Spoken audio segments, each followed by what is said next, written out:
El puesto que nunca cierra. No sé si alguna vez te has sentido atraído por algo que sabías que era peligroso, pero al mismo tiempo, irresistible. Eso fue lo que me ocurrió con el puesto de comida en el Tianguis de San Juan de Dios, en Guadalajara. Recuerdo bien la primera vez que lo vi, porque aunque ya había visitado ese mercado infinidad de veces, nunca antes había reparado en él. Y, sin embargo, esa noche fue como si una fuerza invisible me empujara a detenerme frente a aquel puesto. El puesto era diminuto, apenas una estructura de metal oxidado con un toldo raído que lo cubría. A pesar de la sencillez, había algo extraño, algo que me hacía imposible apartar la vista. No se encontraba en la sección principal del tianguis, sino en un rincón apartado, casi oculto entre las sombras de los edificios viejos que rodean el mercado. No era un lugar al que llegaras por casualidad, sino más bien un sitio al que solo accedías si sabías exactamente lo que estabas buscando. Sin embargo, no era la ubicación lo que me inquietaba, sino el hombre que lo atendía. Era un anciano de manos ásperas y rostro demacrado, con arrugas tan profundas que parecían trincheras en su piel. Vestía un delantal gris, manchado de grasa y otros fluidos que preferí no identificar. A pesar de su aspecto decrépito, había en su mirada una intensidad fría, una quietud que no correspondía con su avanzada edad. Era como si sus ojos, profundamente hundidos en su rostro, hubieran visto mucho más de lo que cualquier ser humano debería haber visto. El olor que emanaba del puesto era peculiar. No era el típico aroma de la comida callejera, ese olor que te hace salivar de inmediato. No, este era un olor pesado, denso, casi sofocante. Me recordaba a algo podrido, pero mezclado con especias exóticas, algo que confundía a mis sentidos, que me obligaba a seguir respirando para identificarlo mejor. Cada noche, sin falta, ese puesto estaba abierto, sin importar la hora, la temperatura o la cantidad de clientes. Pasaron semanas antes de que me atreviera a probar la comida del viejo. Me había acostumbrado a pasar frente a su puesto, a observarlo de reojo, a sentir esa extraña mezcla de curiosidad y repulsión. Hasta que una noche, casi sin pensarlo, me acerqué. Era tarde, pasada la medianoche, y el tianguis estaba prácticamente vacío. Sin embargo, el puesto seguía abierto, como siempre. Me acerqué lentamente, con la sensación de que cada paso que daba hacia ese lugar era un error, pero uno del que no podía escapar. El anciano no dijo una palabra. Simplemente me miró con esos ojos vacíos y extendió su mano, ofreciéndome una pequeña empanada. No preguntó qué quería, no me ofreció un menú, ni siquiera me indicó cuánto costaba. Solo me entregó la empanada como si supiera que estaba destinada para mí. La tomé sin pensar, sin cuestionar, y me la llevé a la boca. El primer bocado fue una explosión de sabores. Era algo que nunca antes había probado, una combinación de lo dulce y lo salado, lo ácido y lo amargo. No era una comida que te hiciera sentir satisfecho, sino más bien, algo que te dejaba con un vacío insaciable, una necesidad de seguir comiendo, de seguir alimentando ese hambre que no sabía que existía. Mientras la masticaba, sentí una presión en el pecho, una sensación de pesadez que crecía con cada bocado. Las noches siguientes volví al tianguis, atraído por esa misma sensación de necesidad. Cada vez que comía algo del puesto, el hambre se hacía más intensa, como si algo dentro de mí estuviera despertando, algo que había estado dormido durante mucho tiempo. No podía parar.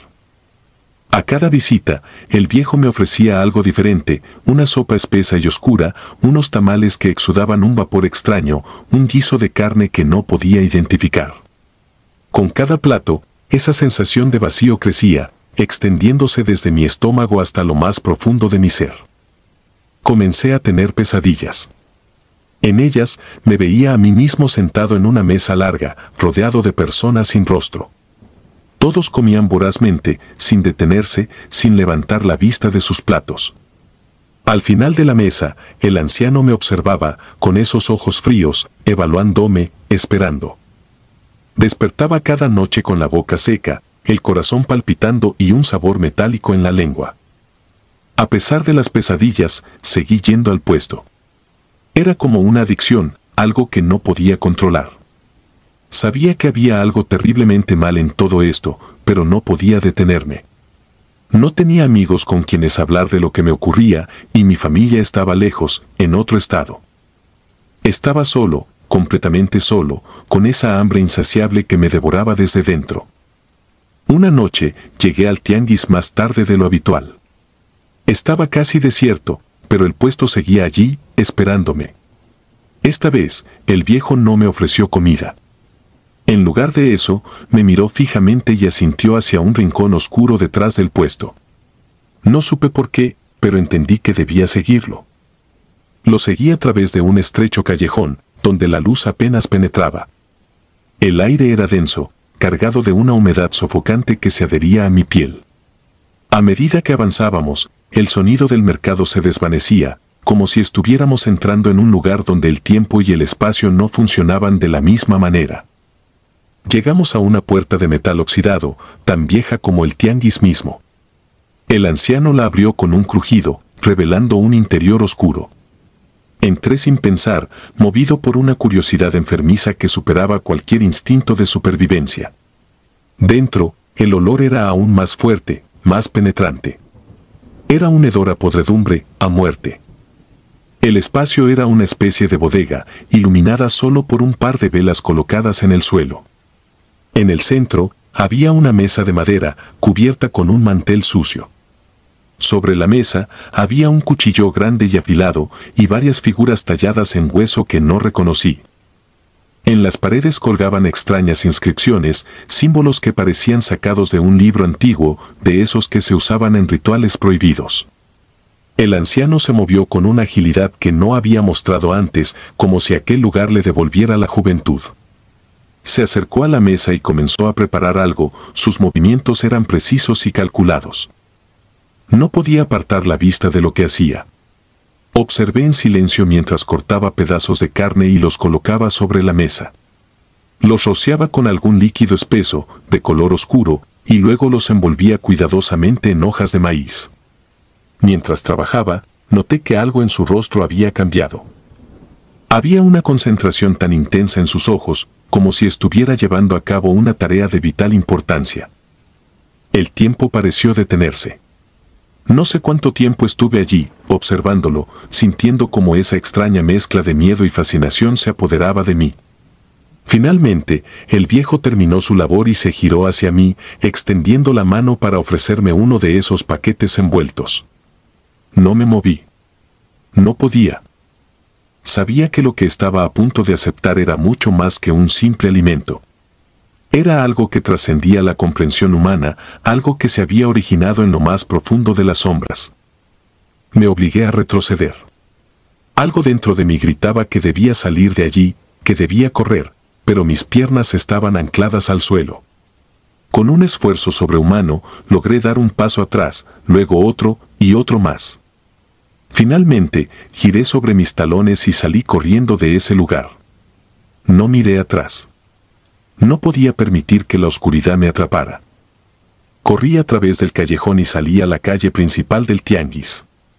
El aire fresco de la noche me golpeó el rostro, despejando parcialmente la niebla que parecía haber invadido mi mente. Seguí corriendo hasta que no pude más, hasta que mis pulmones ardían y mis piernas temblaban por el esfuerzo.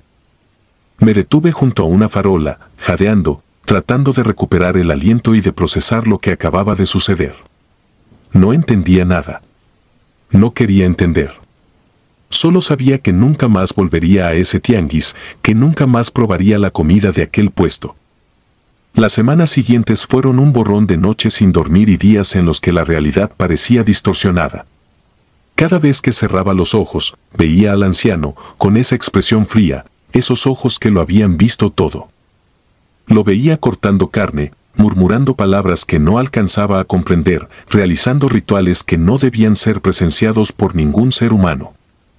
Eventualmente, decidí dejar Guadalajara. No podía seguir viviendo en un lugar que me recordaba constantemente a ese puesto, a lo que había visto esa noche. Me mudé a otro estado, intenté empezar de nuevo, pero los recuerdos seguían persiguiéndome. A veces, cuando paso cerca de un mercado o un tianguis, el olor a comida callejera me golpea con fuerza, trayendo de vuelta la sensación de ese puesto, ese hambre insaciable, ese vacío que nunca se llenaba. Nunca conté a nadie lo que vi en esa bodega, ni lo que sospecho que realmente ocurre en ese puesto de comida. ¿Quién me creería? ¿Quién aceptaría que en pleno corazón de una ciudad como Guadalajara existe un lugar donde se llevan a cabo rituales oscuros, donde se sirven platos que no pertenecen a este mundo?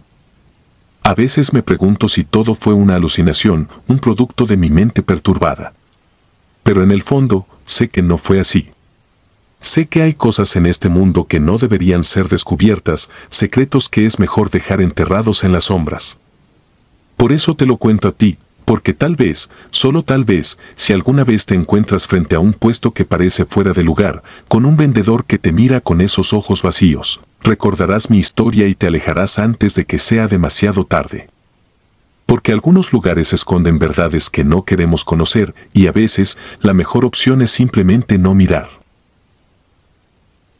La luz en la oscuridad. Lima había sido testigo de innumerables historias, desde las leyendas más antiguas hasta las supersticiones modernas que aún persistían en los rincones más oscuros de la ciudad. La vida en la capital peruana transcurría con su ritmo habitual, con el bullicio de las calles, los vendedores ambulantes y los mercados que nunca dormían. Sin embargo, algo extraño comenzó a suceder en uno de los tianguis más populares de la ciudad, el Mercado Central, un lugar que, hasta ese momento, no se distinguía por ser especialmente misterioso. Una mañana, los vendedores y clientes habituales del tianguis se dieron cuenta de que había aparecido un nuevo puesto en uno de los pasillos más concurridos. Nadie recordaba haberlo visto antes y nadie parecía conocer al hombre que lo atendía. Era un puesto modesto, apenas una mesa cubierta con un mantel oscuro, pero lo que ofrecía era lo que realmente capturaba la atención de quienes pasaban por allí, velas de diferentes tamaños y colores, y amuletos hechos de materiales que parecían provenir de otro tiempo, de otro lugar. El hombre que atendía el puesto era de mediana edad, con una apariencia común que lo hacía pasar desapercibido entre la multitud. No había nada en el que despertara sospechas a primera vista. Vestía ropa sencilla y mantenía una expresión neutra, casi vacía, mientras organizaba las velas y los amuletos con una meticulosidad que resultaba inquietante. No hablaba mucho, solo lo necesario para realizar la venta, y nunca parecía intentar convencer a nadie de comprar sus productos. Era como si supiera que aquellos que se acercaban lo hacían por su propia voluntad, impulsados por una fuerza que no comprendían del todo. Las velas y amuletos que vendía el hombre eran, según él, para protegerse de las sombras. Esa era la única explicación que daba cuando le preguntaban para qué servían. Para protegerse de las sombras, decía en un tono monótono, casi automático. No había más detalles, ninguna historia que acompañara los objetos, ninguna advertencia. Solo esas palabras, tan simples y al mismo tiempo tan llenas de significado. El primer cliente que compró una de las velas fue una mujer llamada Teresa, una señora de mediana edad que vivía en uno de los barrios cercanos al mercado. Teresa no creía en supersticiones, pero algo en la manera en que el hombre del puesto la miró mientras pasaba hizo que se detuviera. Sintió una necesidad inexplicable de adquirir una de esas velas. No sabía por qué, pero algo le decía que debía tenerla en su casa. No era una vela cualquiera. Tenía un color púrpura profundo, casi negro, y al sostenerla en sus manos, Teresa notó que era más pesada de lo que parecía. Sin pensarlo demasiado, pagó por ella y se la llevó.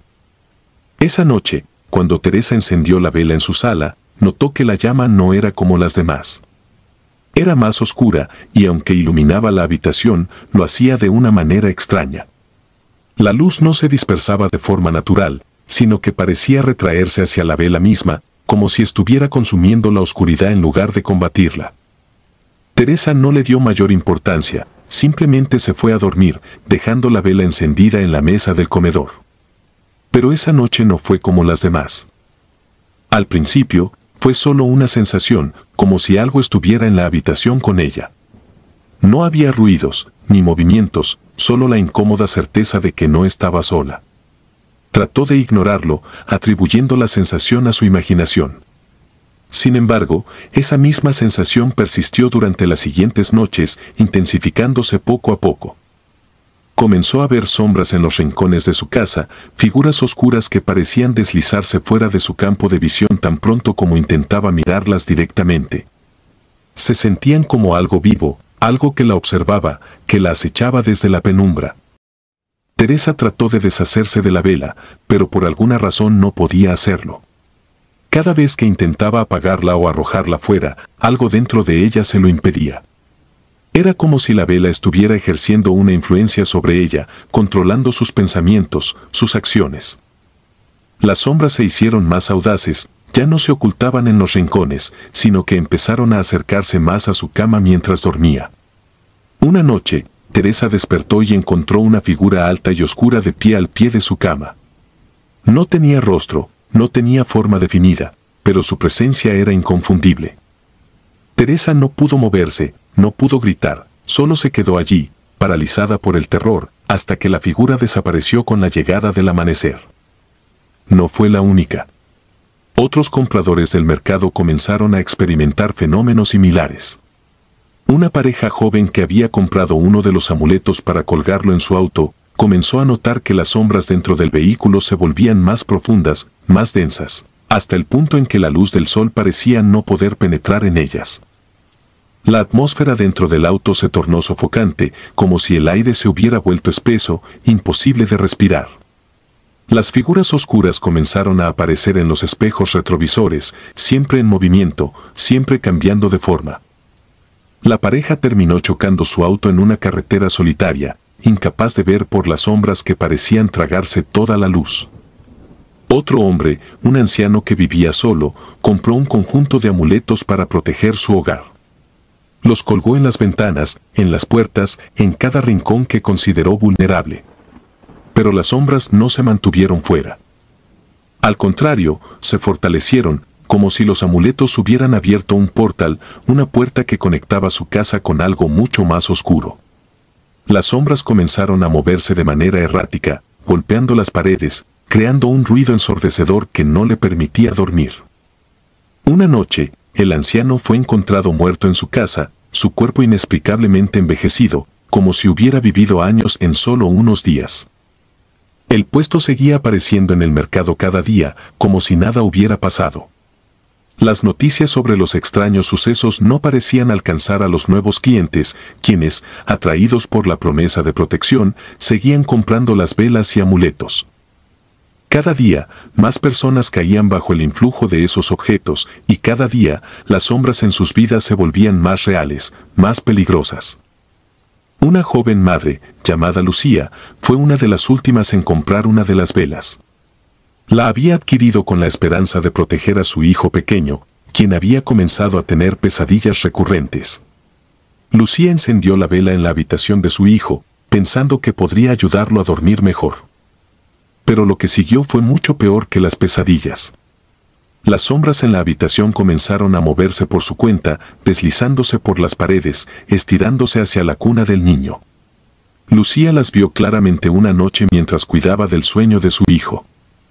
Las sombras parecían tener una vida propia, como si estuvieran intentando alcanzar al niño, envolverlo en su oscuridad. Desesperada, Lucía intentó apagar la vela, pero la llama se negó a extinguirse. Parecía que, cuanto más intentaba deshacerse de ella, más fuertes se volvían las sombras. Se dieron cuenta de que la vela no estaba protegiendo a su hijo, sino atrayendo algo hacia él, algo que no pertenecía a este mundo. Lucía corrió a buscar ayuda, pero cuando regresó, la cuna estaba vacía, y la vela seguía ardiendo con una llama negra como la noche. A medida que los incidentes se multiplicaban, algunos comenzaron a preguntarse sobre la verdadera naturaleza del puesto y de su dueño. Nadie sabía de dónde venía, ni cómo había llegado al mercado. No tenía un nombre, no tenía una historia. Simplemente había aparecido un día, y con él habían llegado las sombras. Un grupo de vendedores del mercado decidió investigar por su cuenta, pero cuando fueron a confrontar al hombre, descubrieron que el puesto había desaparecido, dejando solo el mantel oscuro tirado en el suelo. No había rastro del hombre, ni de las velas, ni de los amuletos. Era como si nunca hubiera estado allí. Los rumores comenzaron a circular por el mercado y por la ciudad. Algunos decían que el hombre había hecho un pacto con algo oscuro, algo que le daba el poder de manipular las sombras. Otros afirmaban que el puesto era un portal a otro mundo, un lugar donde la luz no podía entrar.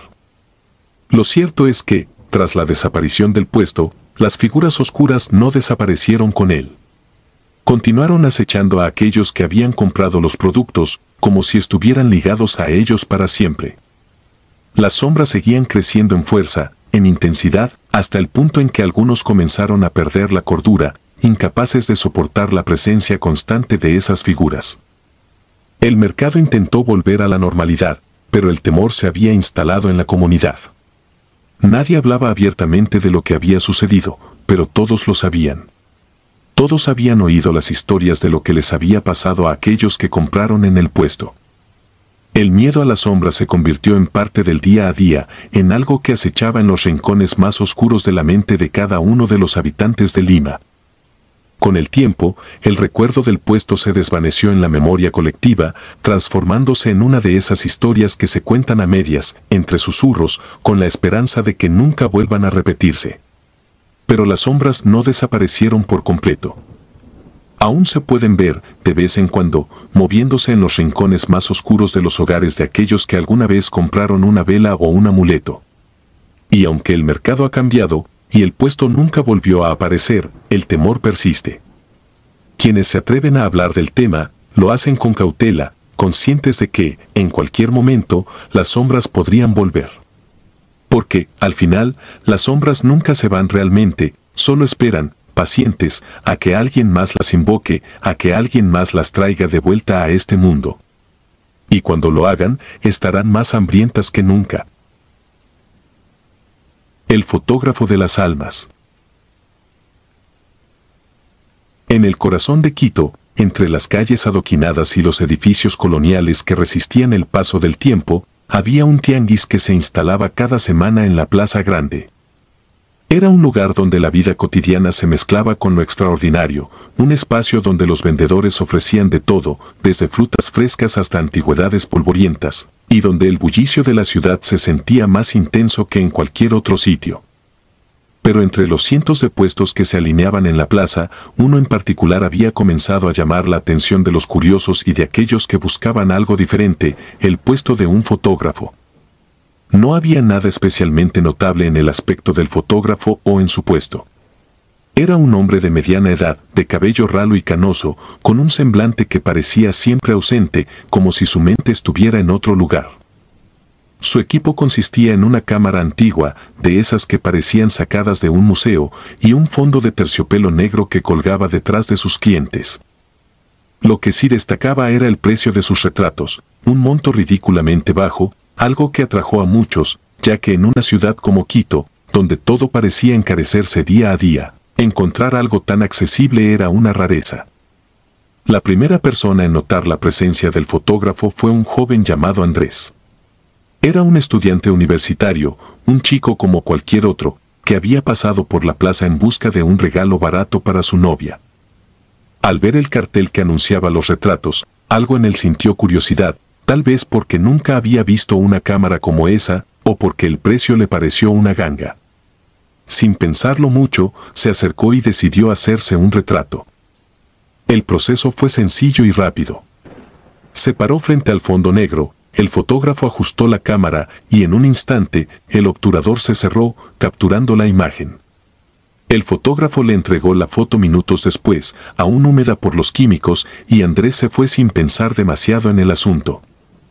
Sin embargo, esa noche, al revisar la fotografía en su apartamento, algo le llamó la atención.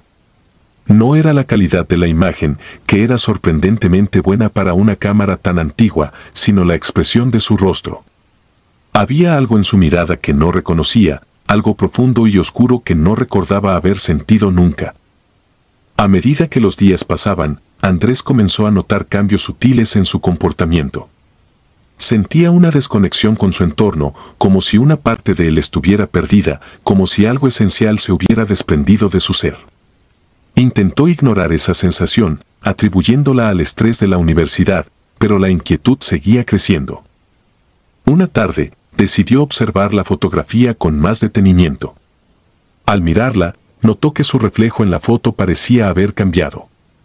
La expresión de su rostro era diferente de la que recordaba. Ahora, sus ojos parecían vacíos y había una sombra extraña que envolvía su figura. La sensación de pérdida se intensificó. Andrés comenzó a tener problemas para concentrarse, su rendimiento académico disminuyó y se alejó de sus amigos y familiares. Era como si algo en él se estuviera desvaneciendo lentamente, dejándolo vacío por dentro. Recordó entonces el día en que se tomó la fotografía y decidió que necesitaba respuestas. Volvió al tianguis con la esperanza de encontrar al fotógrafo, pero cuando llegó a la plaza grande, el puesto no estaba. El fotógrafo no apareció en las semanas siguientes y Andrés comenzó a obsesionarse con la idea de que la fotografía tenía algo que ver con lo que le estaba pasando. No era el único que sentía ese cambio. Otros que también se habían tomado fotos en el mismo puesto empezaron a notar cosas similares. Sus vidas se tornaban grises, sus emociones se apagaban y todos compartían una sensación de estar incompletos. Las personas afectadas comenzaron a compartir sus experiencias entre ellas y pronto se dieron cuenta de que algo más estaba ocurriendo. Uno de los afectados era una mujer llamada Elena, una madre soltera que había llevado a su hija pequeña al tianguis el mismo día que Andrés. Al principio, pensó que la extraña sensación de vacío que sentía era solo el agotamiento de la vida diaria. Pero cuando su hija empezó a actuar de manera diferente, más distante, más apagada, supo que había algo más. La pequeña, que solía ser alegre y habladora, comenzó a retraerse, a pasar horas en silencio mirando la nada. Elena también había notado cambios en su propia fotografía, su imagen parecía distorsionada, como si se estuviera desvaneciendo. La paranoia comenzó a crecer entre aquellos que habían sido fotografiados. Algunos intentaron destruir las fotos, pero incluso después de quemarlas o romperlas en pedazos, la sensación de pérdida no desaparecía. Era como si la cámara del fotógrafo hubiera capturado algo más que su apariencia física, había tomado una parte de su esencia, algo que no podían recuperar. El misterio del fotógrafo se convirtió en un tema recurrente en el tianguis. Los vendedores hablaban de él en voz baja, como si temieran invocar su presencia. Se decía que había sido visto en otros mercados, ofreciendo los mismos retratos a precios ridículamente bajos, y que aquellos que aceptaban su oferta terminaban de la misma manera, vacíos, perdidos, como sombras de lo que alguna vez fueron. Finalmente, una noche, Andrés decidió hacer algo al respecto. Había escuchado que el fotógrafo había vuelto a aparecer en un mercado diferente, en un barrio más alejado del centro de la ciudad. Con la poca energía que le quedaba, fue hasta ese lugar, decidido a confrontarlo y exigir respuestas. Al llegar, vio el mismo puesto, la misma cámara antigua y al mismo hombre de semblante ausente. Pero cuando Andrés intentó acercarse, se dio cuenta de que no podía moverse, como si una fuerza invisible lo mantuviera en su lugar. El fotógrafo levantó la vista y sus ojos se encontraron por un breve instante. En ese momento, Andrés comprendió la verdad, no había forma de recuperar lo que había perdido. El fotógrafo no era un hombre común y corriente, sino algo mucho más antiguo y oscuro, algo que se alimentaba de las almas de aquellos que se atrevían a ser fotografiados. La cámara era su herramienta, un portal que absorbía la esencia de sus víctimas, dejando solo una cáscara vacía. Andrés sintió como una sensación de desesperanza lo envolvía, una oscuridad que lo arrastraba hacia un abismo del que no podía escapar. Sabía que ya era demasiado tarde para él, que lo que había perdido no podía ser recuperado. El fotógrafo bajó la vista, continuando con su trabajo como si nada hubiera pasado, mientras Andrés se desvanecía entre la multitud, un paso más cerca de convertirse en nada. Con el tiempo, el fotógrafo desapareció de Quito. Se dice que viaja de ciudad en ciudad, ofreciendo sus retratos a aquellos que no sospechan nada, a los que buscan inmortalizar un momento sin saber que están entregando algo mucho más valioso. Nadie sabe de dónde viene, ni a dónde va, solo que siempre deja tras de sí un rastro de almas perdidas, condenadas a vagar sin rumbo, buscando algo que nunca podrán encontrar. El tianguis en la Plaza Grande sigue allí, pero los rumores del fotógrafo aún persisten. Los que han oído la historia evitan las cámaras antiguas, temerosos de lo que podrían capturar.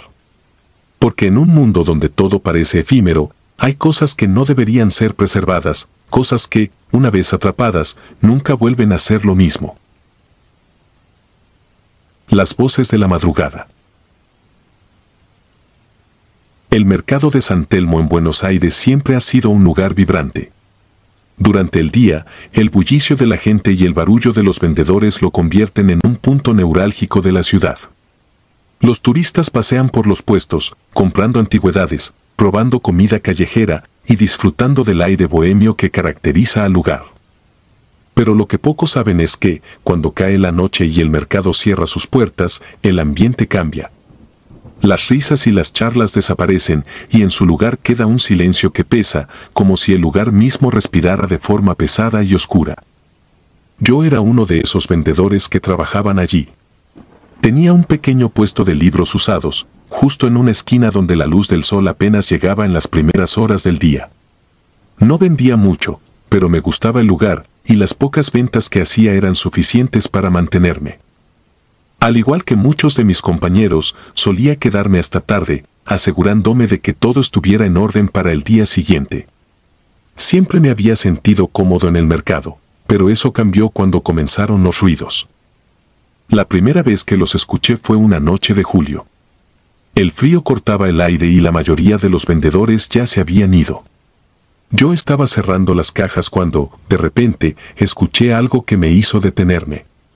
Era un sonido suave, apenas perceptible, pero lo suficientemente claro como para hacer que levantara la cabeza y mirara a mi alrededor. Parecía venir de algún lugar entre los pasillos vacíos. Pensé que tal vez era un gato o algún otro animal buscando comida entre los restos del día. Buenos Aires está lleno de gatos callejeros, y no era raro que algunos se colaran en el mercado por la noche. No le di mucha importancia en ese momento.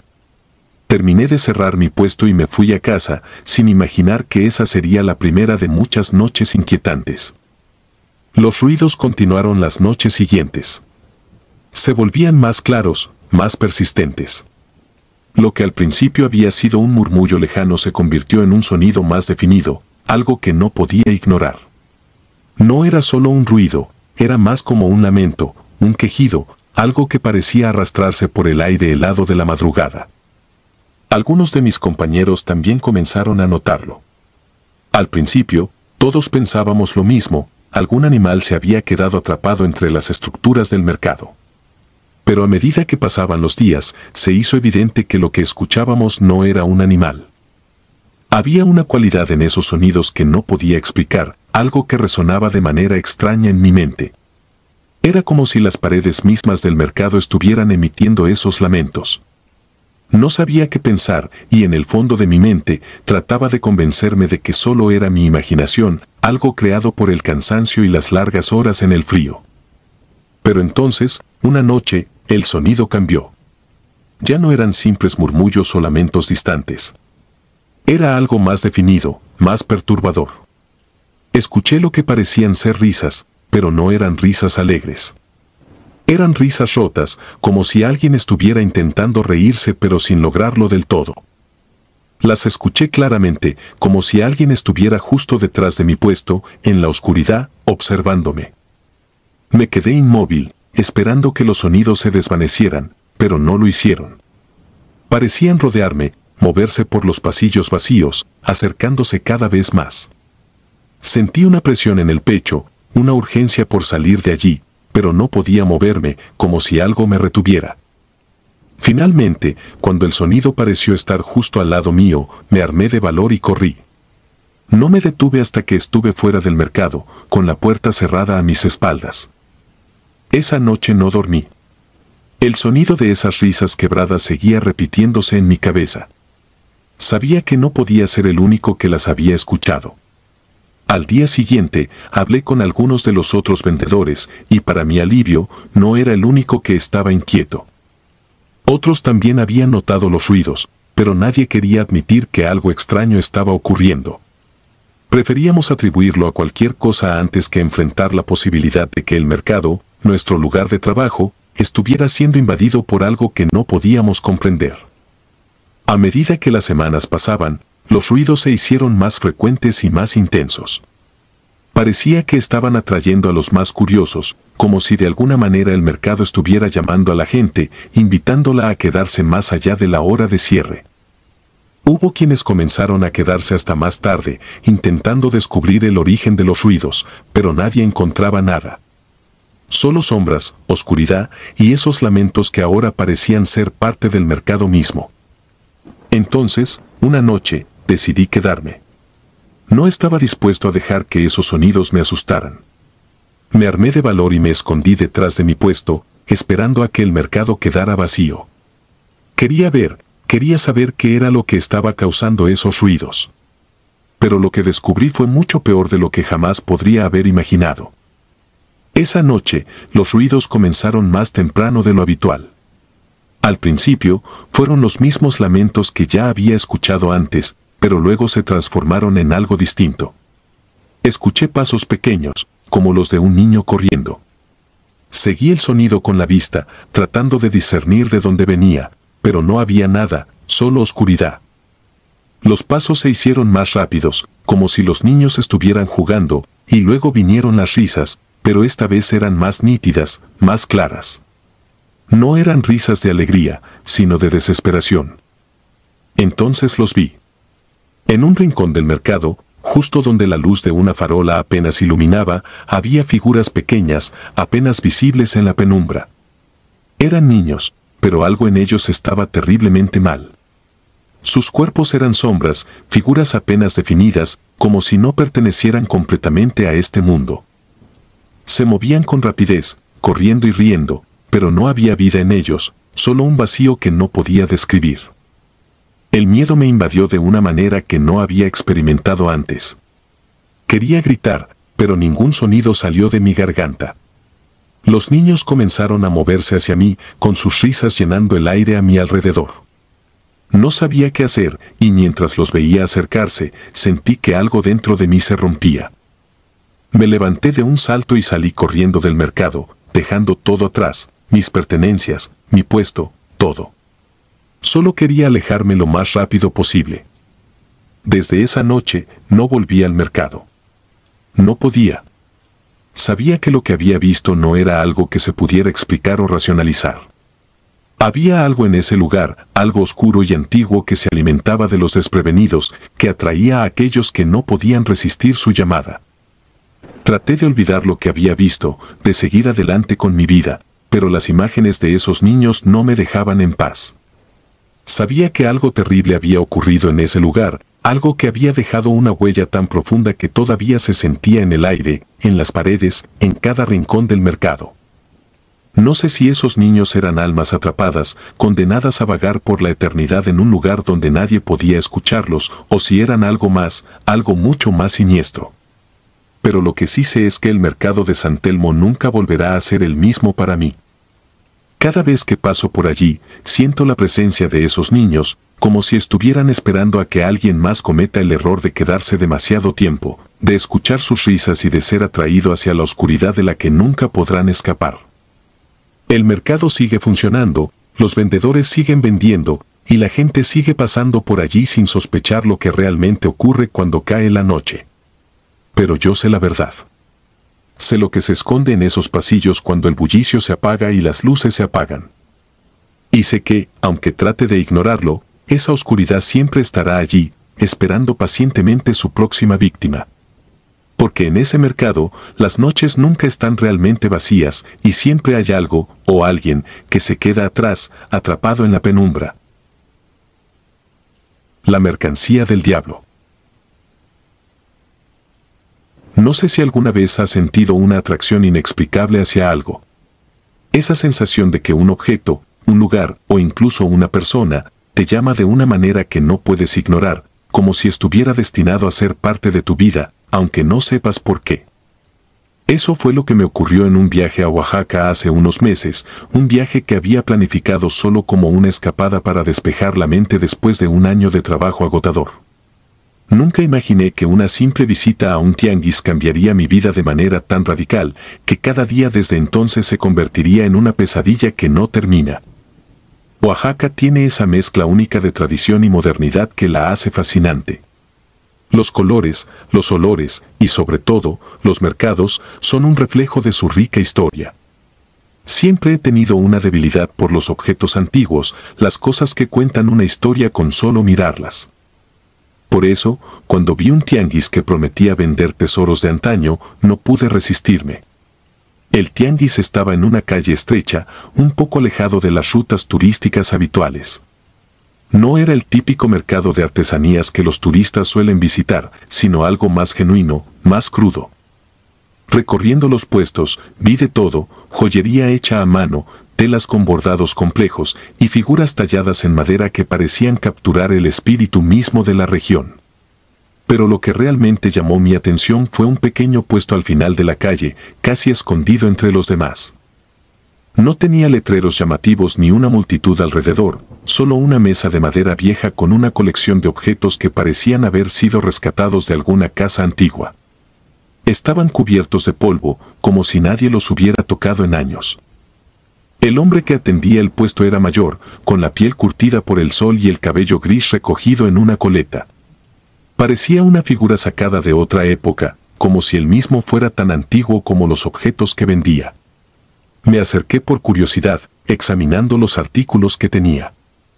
Había relojes de bolsillo oxidados, medallas con inscripciones desgastadas y pequeños cofres de madera tallada que olían a tiempo pasado. A pesar de su apariencia deteriorada, había algo en esos objetos que los hacía irresistibles. Recuerdo que mi mirada se posó en un espejo de mano, con un marco de plata ennegrecido por el tiempo. Era hermoso, aunque su superficie estaba empañada y no reflejaba bien. Pregunté el precio, esperando que fuera caro, ya que los objetos antiguos suelen ser costosos. Pero el hombre me dio un precio irrisorio, algo que no tenía sentido para una pieza de ese tipo. Era demasiado barato para lo que parecía ser una antigüedad valiosa. No pude evitarlo. Compré el espejo, convencido de que había encontrado una verdadera ganga. Mientras lo envolvía en un pedazo de tela vieja, el hombre me miró con una expresión que no supe interpretar. No dijo nada, solo asintió lentamente, como si hubiera esperado que eligiera ese objeto en particular. En ese momento, no lo pensé demasiado. Me alejé del puesto satisfecho con mi compra, sin imaginar que había adquirido algo más que un simple espejo. Esa misma noche, en mi hotel, decidí limpiar el espejo. Al quitarle la capa de polvo, me di cuenta de que era más hermoso de lo que había pensado. El marco de plata estaba decorado con intrincados grabados que parecían contar una historia, aunque no podía descifrarla. Al principio, la superficie del espejo seguía empañada, pero después de frotarla con un paño húmedo, comenzó a aclararse lentamente. Fue entonces cuando noté algo extraño. El reflejo en el espejo no era del todo claro. Había algo en él, algo que no pertenecía al cuarto en el que me encontraba. Una sombra, una figura que no debería estar allí. Me quedé mirando, tratando de entender qué estaba viendo. Parpadeé varias veces, pensando que era solo un efecto del polvo que aún quedaba en la superficie, pero la figura seguía allí. Era como una silueta, difusa pero innegable, que se movía ligeramente, como si estuviera observándome desde el otro lado. Sacudí la cabeza y decidí dejar el espejo a un lado. Me convencí de que solo era una ilusión óptica, el resultado de la suciedad acumulada y la luz tenue de la habitación. Pero esa noche no pude dormir bien. Sentía una inquietud que no podía sacudir, como si hubiera algo en la habitación que no podía ver, pero que sabía que estaba allí. Los días siguientes, llevé el espejo conmigo a casa. Lo coloqué en mi sala, sobre una mesa donde pudiera admirarlo cada día. Sin embargo, esa inquietud no desapareció. Cada vez que pasaba frente al espejo, tenía la sensación de que algo no estaba bien. Al principio, pensé que solo era mi imaginación, que estaba proyectando mis miedos en un objeto inofensivo. Pero entonces, las cosas comenzaron a cambiar. Empecé a notar pequeños accidentes en casa. Cosas que se caían sin motivo aparente, objetos que aparecían en lugares donde no los había dejado. La primera vez que encontré una silla caída en la cocina, pensé que simplemente no la había colocado bien. Pero cuando vi que un vaso que había dejado en la mesa estaba roto en el suelo, comencé a preocuparme. No había nadie más en mi casa, y no había forma de que el vaso se hubiera caído solo. Poco a poco, esos incidentes se volvieron más frecuentes. Un día, mientras limpiaba la sala, noté que el espejo había cambiado. La superficie, que había limpiado cuidadosamente, estaba nuevamente empañada, como si nunca la hubiera tocado. Volví a limpiarlo, pero el empañamiento regresaba cada vez más rápido. Y entonces vi la figura nuevamente, esa sombra que parecía flotar en el fondo del espejo. Era más clara esta vez, más definida. Podía distinguir los contornos de un rostro, aunque no era un rostro humano. Había algo distorsionado en él, algo que me llenó de una sensación que no sabía cómo explicar. Decidí guardar el espejo en un armario. Pensé que, si lo mantenía fuera de la vista, podría recuperar algo de paz. Pero eso no funcionó. Los accidentes en casa se volvieron más graves. Las luces parpadeaban sin razón, los aparatos electrónicos fallaban, y sentía una presencia constante a mi alrededor, algo que no podía ver pero que sabía que estaba allí. Cada vez que pasaba cerca del armario donde había guardado el espejo, esa presencia se intensificaba, como si algo estuviera tratando de salir. Una noche, desperté con la sensación de que alguien estaba en mi habitación. Me senté en la cama, mirando a mi alrededor en la oscuridad, y allí estaba la figura, de pie junto al armario. No era solo una sombra en el espejo, era algo más. Estaba en mi habitación, observándome. No podía moverme, el miedo me tenía atrapado. Solo podía mirar mientras esa cosa se deslizaba lentamente hacia mí. No recuerdo cuánto tiempo estuve allí, paralizado por el terror, pero cuando finalmente pude moverme, la figura había desaparecido. Al día siguiente, decidí deshacerme del espejo. Lo saqué del armario y lo llevé al basurero más cercano, dispuesto a deshacerme de él para siempre. Lo arrojé dentro sin mirar atrás, esperando que eso terminara con mi pesadilla. Pero al volver a casa, las cosas no mejoraron. Los incidentes continuaron y la presencia seguía allí, más fuerte que nunca. Desesperado, busqué al hombre que me había vendido el espejo. Volví al tianguis en Oaxaca, con la esperanza de encontrar respuestas, de entender qué era lo que había traído a mi vida. Pero cuando llegué al lugar donde había estado su puesto, no había nada. Pregunté a los otros vendedores, pero nadie parecía recordar al hombre ni su puesto. Era como si nunca hubiera existido. Con el tiempo, me di cuenta de que el espejo no era solo un objeto maldito. Había algo más en él, algo que se había adherido a mí, que me había seguido desde el momento en que lo compré. Y aunque me deshice del espejo, esa cosa no se fue. Sigue conmigo, acechándome en cada sombra, en cada rincón oscuro de mi casa. Ya no puedo vivir con normalidad. Cada día es una lucha para no caer en la desesperación, para no dejarme consumir por el miedo. Sé que nunca encontraré al hombre que me vendió el espejo. Sé que estoy solo en esto, condenado a vivir con esta maldición que traje a mi vida. Y lo peor es que no hay forma de escapar. No importa lo que haga, esa presencia siempre estará allí, esperando el momento para tomar lo que queda de mí. Porque lo que traje a casa no era solo un espejo, sino una puerta a algo mucho más oscuro, algo que no pertenece a este mundo. Ahora, cada vez que veo un objeto antiguo, me alejo. Sé que no puedo confiar en lo que veo, que detrás de cada antigüedad puede haber algo más, algo que está esperando a ser liberado. Y aunque trato de seguir adelante, sé que nunca estaré realmente libre. Porque lo que compré en ese tianguis de Oaxaca no era solo un objeto antiguo. Era una maldición, una que nunca podré romper. La muñeca de porcelana. Recuerdo bien el día en que todo comenzó.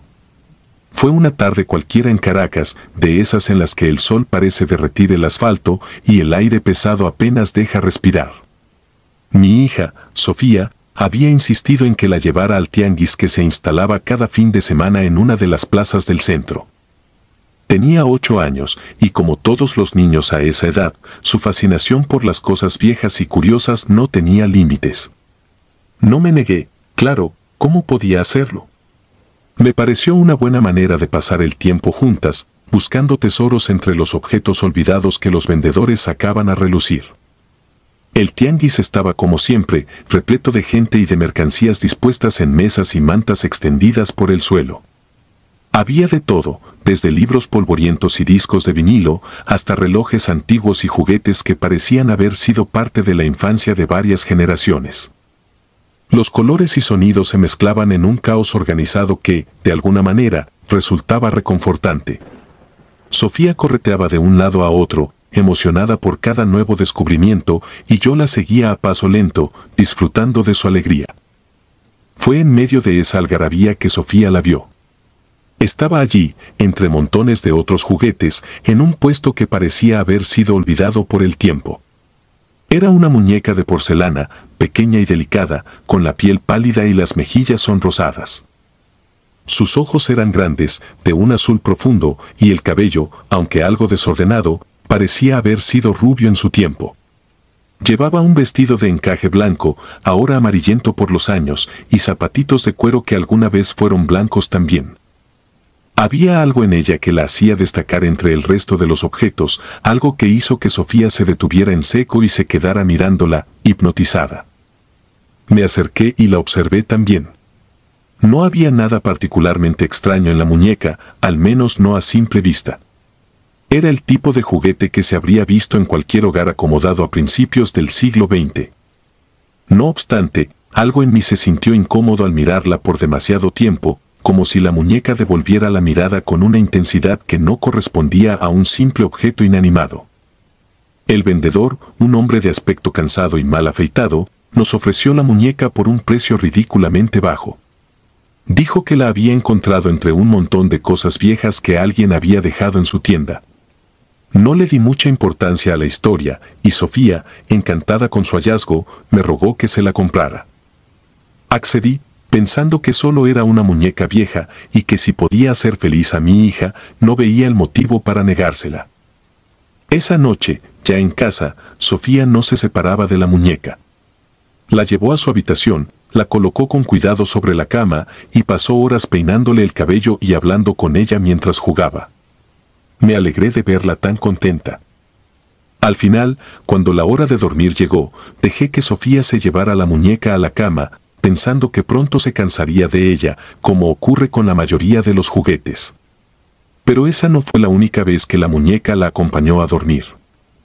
Al día siguiente, mientras preparaba el desayuno, noté que Sofía estaba más callada de lo habitual.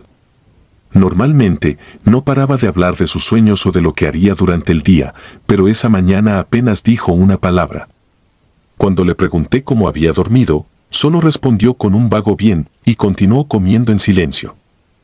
Me extrañó su comportamiento, pero no quise insistir. Pensé que tal vez estaba cansada o que simplemente no estaba de humor para hablar. Esa noche, la rutina fue la misma. Sofía se llevó la muñeca a la cama y cuando fui a despedirme de ella, la encontré ya dormida, abrazada al juguete. Pero había algo en su expresión que me inquietó. Su rostro no mostraba la paz que se espera ver en un niño durmiendo, sino algo más tenso, como si estuviera teniendo un mal sueño. No la desperté, pero me quedé un momento observándola antes de apagar la luz y cerrar la puerta. Los días pasaron y la situación no mejoró. Sofía seguía aferrada a la muñeca y su comportamiento se tornaba cada vez más extraño. Se volvió más retraída, más reservada, como si algo la estuviera consumiendo desde dentro. Ya no jugaba con otros niños, y su entusiasmo por las cosas que antes la emocionaban parecía haberse desvanecido. Empezó a tener pesadillas recurrentes, despertando en medio de la noche con los ojos llenos de miedo, aunque nunca me contaba lo que había soñado. Una mañana, mientras hacía la cama de Sofía, noté algo que me hizo detenerme en seco. La muñeca estaba sentada en la cabecera, con las manos cuidadosamente colocadas en su regazo. Pero lo que llamó mi atención fue su rostro. Parecía diferente, más marcado, más expresivo, como si hubiera cobrado vida en algún sentido. Sus ojos, esos ojos azules de porcelana, tenían una mirada que no había visto antes. Una mirada que parecía juzgarme, examinarme. Me aparté rápidamente, sintiendo un escalofrío recorrer mi cuerpo, y me dije a mí misma que solo estaba siendo paranoica, que la muñeca no había cambiado en absoluto. Pero no pude quitarme esa sensación de encima. Esa tarde, mientras Sofía estaba en la escuela, decidí investigar un poco más sobre la muñeca. Sabía que había algo extraño en ella, algo que no podía explicar, pero que necesitaba entender. Me senté frente a la computadora y comencé a buscar información sobre muñecas antiguas de porcelana, pero nada de lo que encontré parecía encajar con lo que tenía en casa. Fue entonces cuando recordé las palabras del vendedor. La muñeca había sido encontrada entre un montón de cosas viejas, como si alguien hubiera querido deshacerse de ella. Eso me dio un mal presentimiento. Seguí buscando, ampliando la búsqueda a leyendas y relatos de objetos malditos, y fue entonces cuando encontré algo que me heló la sangre. Había historias de muñecas de porcelana que, supuestamente, estaban poseídas por espíritus o entidades malignas. Una de esas historias provenía precisamente de Oaxaca, donde se decía que una bruja había usado una muñeca como medio para canalizar sus poderes oscuros. Según la leyenda, la bruja había transferido parte de su alma a la muñeca antes de morir, para seguir ejerciendo su maldad desde el más allá. Las personas que entraban en contacto con la muñeca caían bajo su influencia, sufriendo todo tipo de desgracias. No quise creerlo. Parecía demasiado irreal, demasiado absurdo para ser cierto. Pero la evidencia estaba ahí, en mi propia casa, en la forma en que Sofía había cambiado desde que trajo esa muñeca a casa. No podía ignorarlo más. Decidí que tenía que deshacerme de la muñeca. No quería que Sofía estuviera cerca de algo tan siniestro, algo que estaba afectando su bienestar de una manera tan evidente. Esa noche, cuando Sofía se durmió, tomé la muñeca con cuidado y la llevé al garaje. Pensé en tirarla a la basura, pero algo me detuvo. Sentía que, de alguna manera, no sería suficiente. La muñeca tenía que ser destruida, eliminada por completo. No quería que nadie más se viera afectado por ella.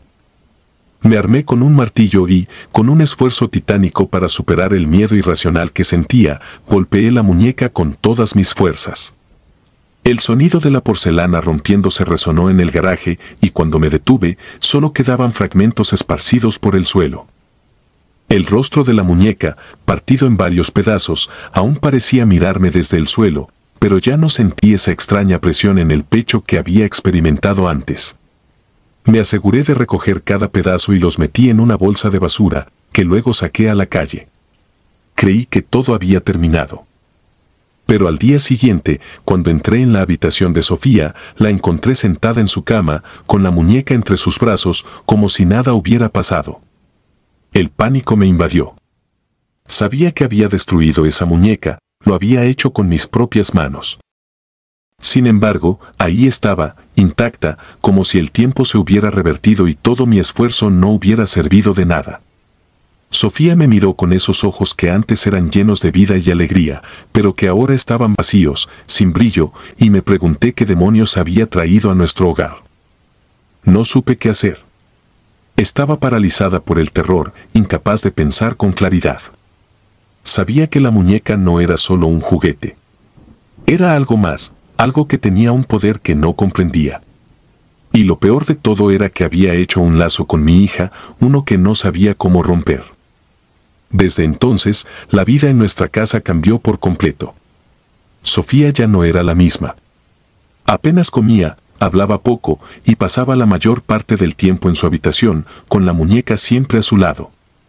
No importaba cuántas veces intentara deshacerme de ella, la muñeca siempre regresaba.